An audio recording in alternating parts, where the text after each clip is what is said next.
Psalms 123. Lord, maawa ka.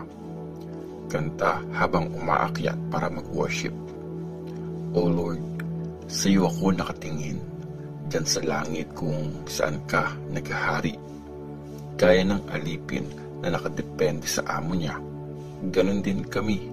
Lagi kaming aasa sa iyo, Lord, aming Diyos, hanggang sa maawa ka sa amin. Maawa ka sa amin, Lord, maawa ka. Sobra kaming inapi, di na namin kaya. Ang tagal-tagal na kaming minamaliit ng mga may pera at pinagtatawanan ng mayayabang na mapangapi. Psalms 124. Thank you, Lord, sinave mo kami. Kanta habang umaakyat para mag-worship. Kinumpose ni David. Paano kung hindi si Lord ang kakampi natin?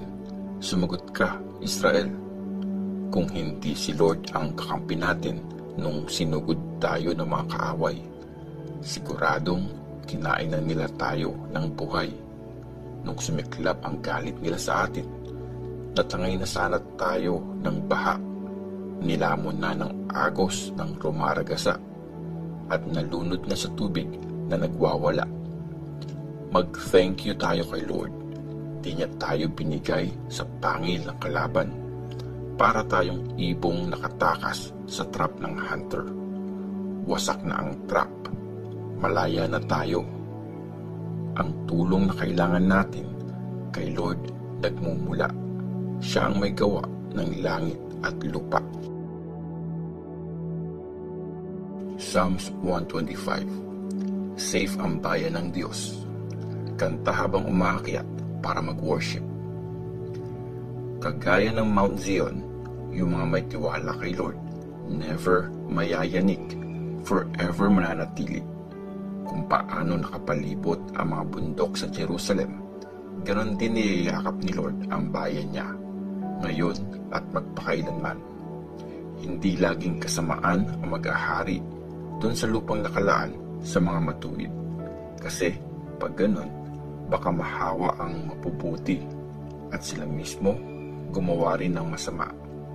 O Lord, i-bless mo yung mabubuting tao at yung mga taong sumusunod sa utos mo. Pero yung mga tumalikod sa iyo at mali na ang ginagawa, parusahan mo sila, Lord, kasama ng masasama. Maghari sana ang kapayapaan sa Israel.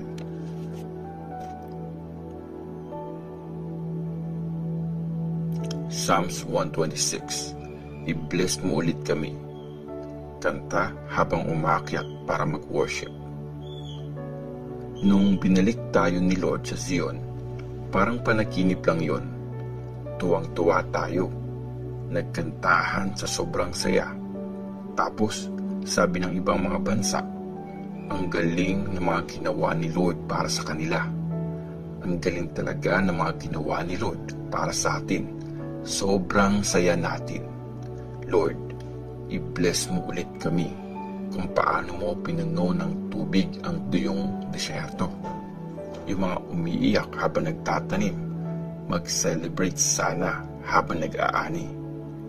Yung mga umalis na umiiyak dala ang binhing itatanim, uuwi silang masaya, dala-dala ang inani. Psalms 127. Si Lord ang nagbibless sa pamilya. Kanta habang umaakyat para mag-worship. Kinumpose ni Solomon. Kung hindi si Lord ang nagtatayo ng bahay, sayang lang ang effort ng mga nagtatayo nun. Kung hindi si Lord ang nagbabantay ng city, useless ang pagbabantay ng mga guard. Walang kwenta magtrabaho ng sobra para lang may makain. Ang aga mong gigising tapos matutulog ka ng late. Kasi si Lord ang bahala sa mga mahal niya kahit natutulog sila. Ang mga anak ay regalong galing kay Lord. Totoong blessing nga sila. Yung mga naging anak ng isang tatay nung bata pa siya, parang mga arrows sa kamay ng sundalo.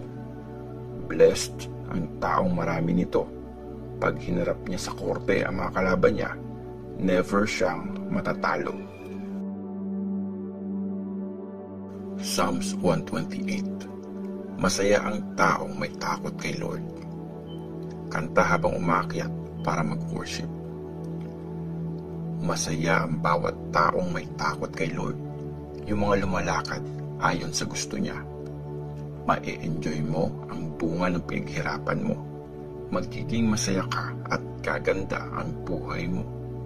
Magiging mabunga ang iyong asawa, parang puno ng ubas sa bahay mo. Ang mga anak mo, parang mga sanga ng olive tree, nakapalibot sa mesa mo. Ganyan nga ibibless ang mga may takot kay Lord. Mula sa Zion, i-bless ka sana ni Lord. Sa buong buhay mo, makita mo sanang naunlad ang Jerusalem. Sana makita mo ang mga magiging apo mo. Maghari sana ang kapayapaan sa Israel. Psalms 129. Prayer laban sa mga kaaway. Kanta habang umaakyat para mag-worship. Bata pa lang ako, sobra na nila akong pinahirapan. Sige Israel, sabihin mo. Bata pa lang ako, sobra na nila akong pinahirapan, pero never nila akong natalo.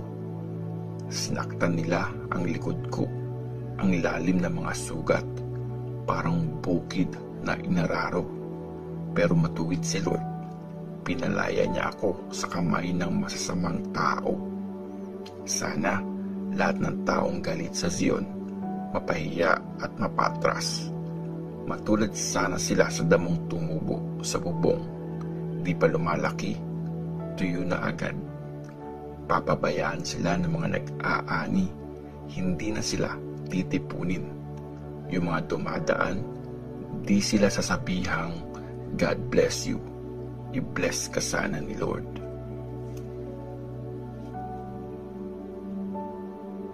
Psalms 130.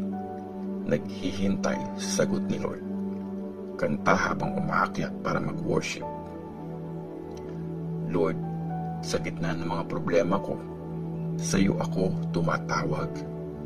Lord, pakinggan mo naman ako. Makinig kang mabuti sa mga hinaing ko. Kung ililista mo, Lord, ang mga kasalanan namin, lahat kami mapaparusahan. Pero pinapatawad mo kami para magkaroon kami ng takot sa iyo. Naghihintay ako kay Lord, hinihintay ko siya. Umaasa ako sa sinabi niya. Excited akong naghihintay kay Lord. Mas excited pa sa mga guard na naghihintay ng umaga. Sa mga guard na naghihintay ng umaga. O Israel, kay Lord ka umasa. Kasi di nagbabago ang pag-ibig niya. At lagi siyang ready magligtas. Siya ang magsasave sa bayan ng Israel sa lahat ng kasalanan nila.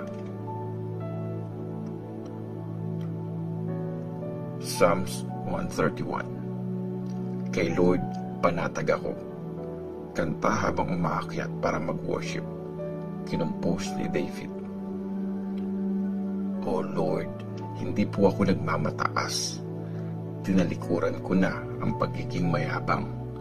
Hindi ko na iniisip ang mga bagay na masyadong mahirap at hindi ko kayang intindihin. Panatag ako. Okay na ako. Para akong tahimik na baby na karga ng nanay ko. Ganon ako ka-peaceful ngayon. O Israel, magtiwala ka kay Lord ngayon at magpakailanman.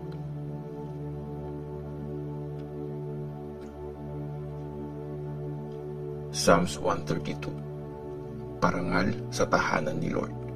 Kanta habang umaakyat para mag-worship. O Lord, isipin mo si David at lahat ng hirap na kanyang tiniis. Nag-promise siya sa iyo, Lord. Sa iyo na makapangyarihang Diyos ni Jacob.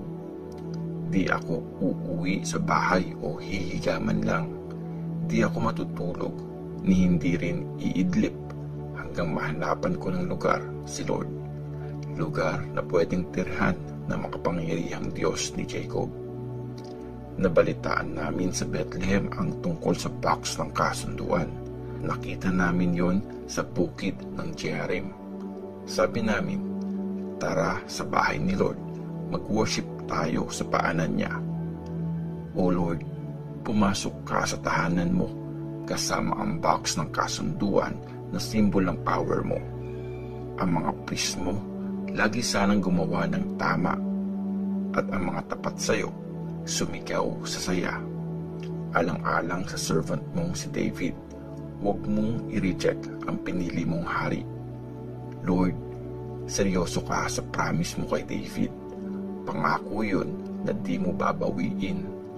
Sabi mo, gagawin kong hari ang isa sa mga anak mo.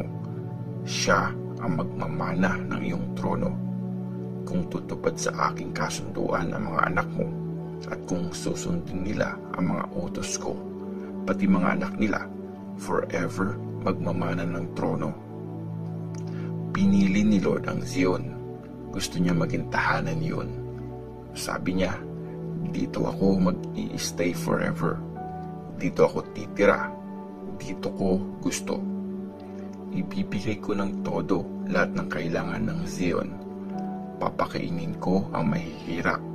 Bubusugin ko sila. Makikita sa mga priest ang pagliligtas ko, at ang tapat kong bayan sisigaw sa saya.